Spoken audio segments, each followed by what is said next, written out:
Removing a memory module.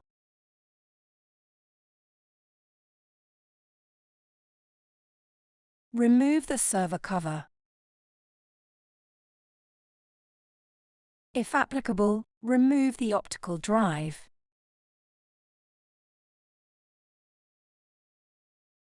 If applicable, remove the optical drive cage.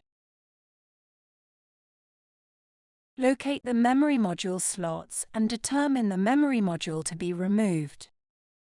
Open the retaining clips on each end of the memory module slot. Hold both ends of the memory module and carefully lift it out of the slot.